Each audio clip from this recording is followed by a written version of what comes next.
ஓம் சாந்தி. தியானம் செய்வதற்கு வசதியான ஒரு முறையில் அமர்ந்திருங்கள். அமைதியான சூழலில் அமர்ந்திருங்கள்.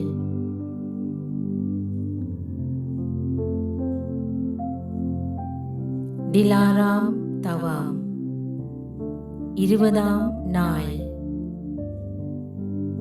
தந்தை ஜீவன் முக்தி தாத்தா விடுதலையை தருகின்றவர். ஆத்மாவாகிய நான் என் மனதில் நினைத்துக் கொண்டிருந்தேன்,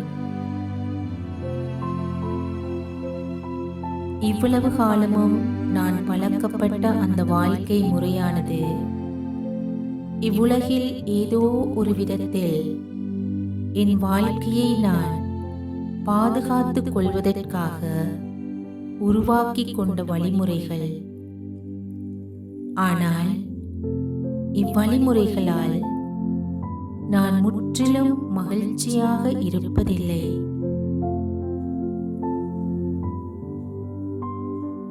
ஞானக்கடலான தந்தை தனது திவ்ய ஞானத்தினால் எனக்கு கூறியிருக்கிறார்,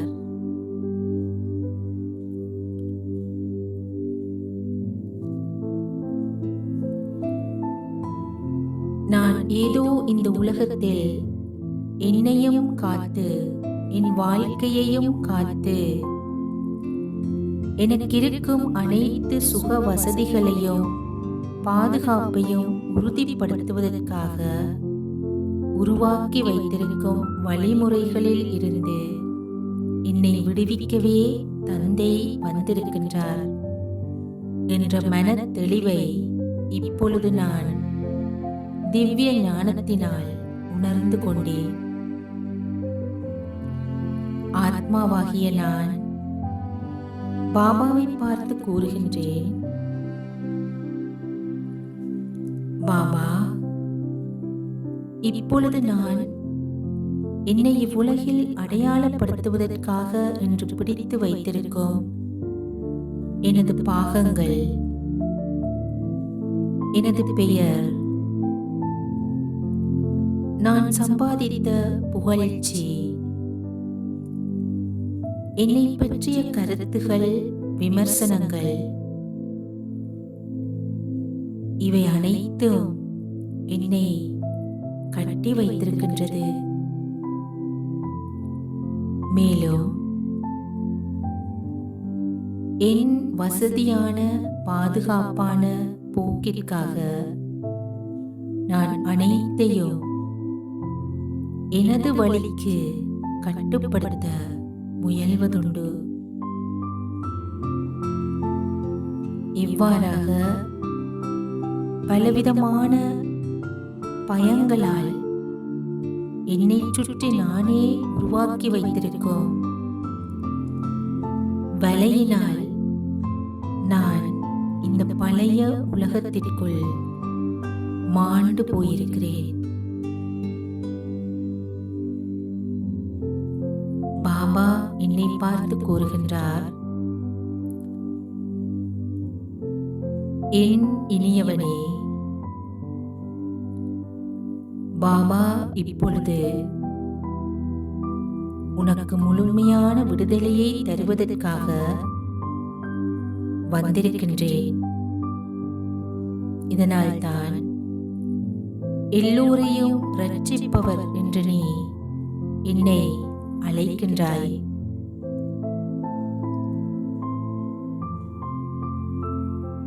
உனது பாபா நான் இம்முழு உலகையும் துன்பத்திலிருந்து ரட்சித்து இன்பத்திற்குள் அழைத்துச் செல்கின்றேன். இதனால்தான் அவர் இரட்சகர் என்று அழைக்கப்படுகின்றார்.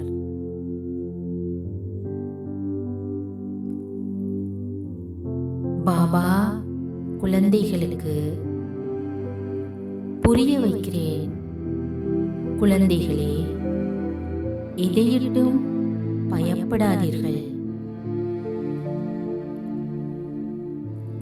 என்னை நீங்கள் இரட்சகர் என்றும் வழிகாட்டி என்றும் அழைக்கிறீர்கள் இல்லையா?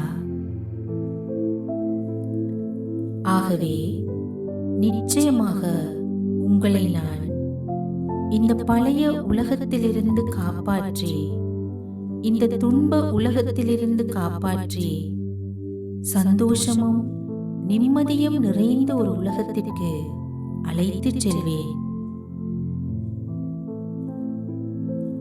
பாப் தாதா தொடர்ச்சியாக உங்களுக்கு உங்களை நீங்கள் எப்படி விடுவித்துக் கொள்ள வேண்டும் என்று கற்பிக்கின்றேன்.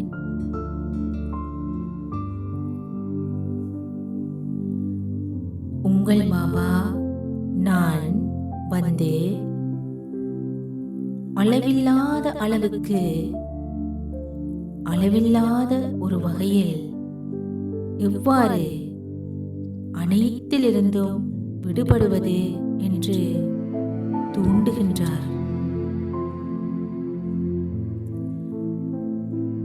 இந்த அழுக்கான பழைய முழு உலகத்தில் இருந்தும் உங்கள் மனம் விடுபடுவதற்காக உங்களை தூண்டுகின்றார். அவரோடு சேர்ந்து வீடு திரும்புவதற்கு என் இனியவனே, நீ ஒரு புள்ளி ரூபம் ஆக வேண்டும். ஒரு ஜோதி பிந்து ஸ்வரூபம் ஆவதற்கு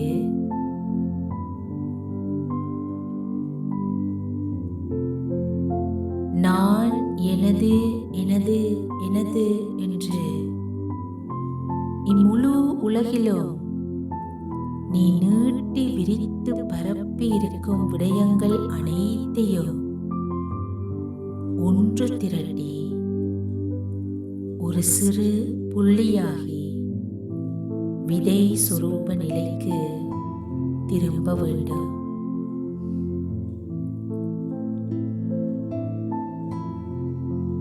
இந்த திவ்ய ஞானத்தினால் நான் மட்டுமே அனைவருக்கும் சத்கதி அளிக்கின்றேன். உங்கள் பாபா உங்களை எல்லா சங்கிலிகளில் இருந்தும் விடுவித்து ஒரு சுதந்திர பறவை ஆக்குகின்றார்.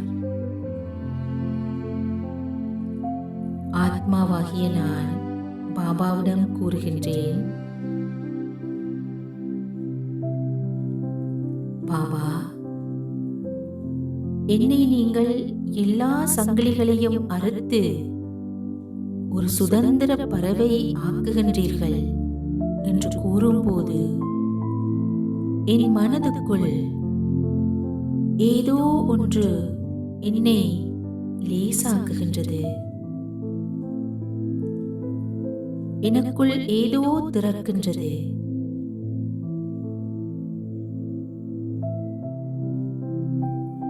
என்னை சுற்றவர இருக்கின்ற பயங்களை சமாளிப்பதுதான் என் வாழ்க்கை அல்ல. அதற்கும் அப்பாற்பட்டு என் வாழ்க்கைக்கு ஒரு அர்த்தம் இருக்கின்றது.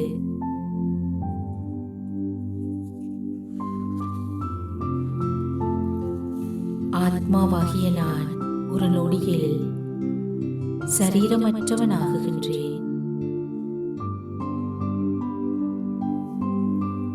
சரீரம் என்ற முதலாவது என்னை பற்றி நிற்கும் உணர்வு என்னை விடுவிக்கின்றது.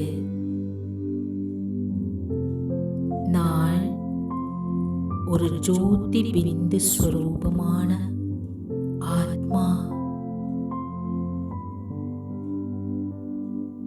ஒரு புள்ளி ரூபமான ஆத்மா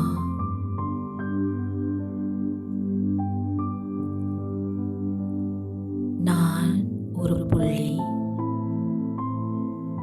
என் பாபா ஒரு புள்ளி, நானும் எனது பாபாவும்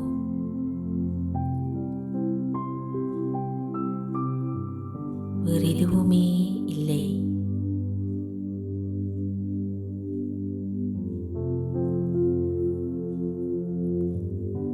எனது எனது என்று நான் பிடித்து வைத்திருந்த விடயங்கள் அனைத்தும் அந்த ஒரே ஒருவர் மட்டுமே எனது என்பதற்குள் அமர்ந்து விடுகின்றது.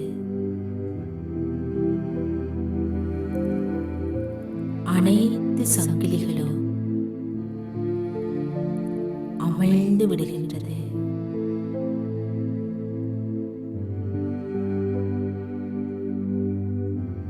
பாப் தாதா என்னை சுதந்திரமாக்கிவிட்டார்.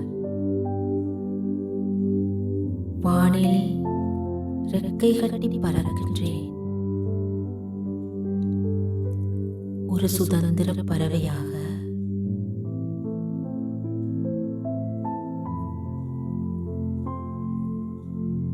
சரீரம் என்ற கூடு உடைந்து விட்டது.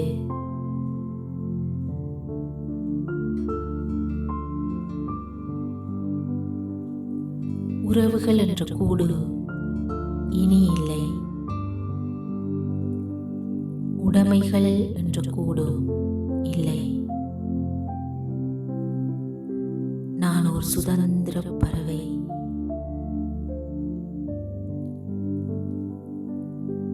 எல்லா சிறைகளும், எல்லா சங்கிலிகளும், எல்லா கூண்டுகளும் தகர்க்கப்பட்டுவிட்டன.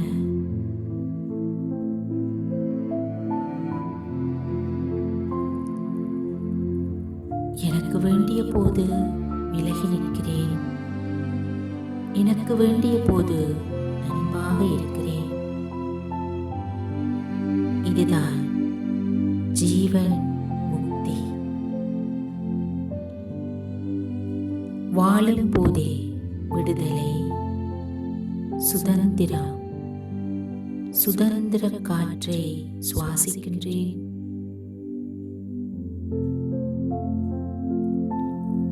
முற்றிலும் விடுதலை பெற்றுவிட்டேன். ஆத்மா நான் ஜீவன் முக்தி காற்றை சுவாசிக்கின்றேன்.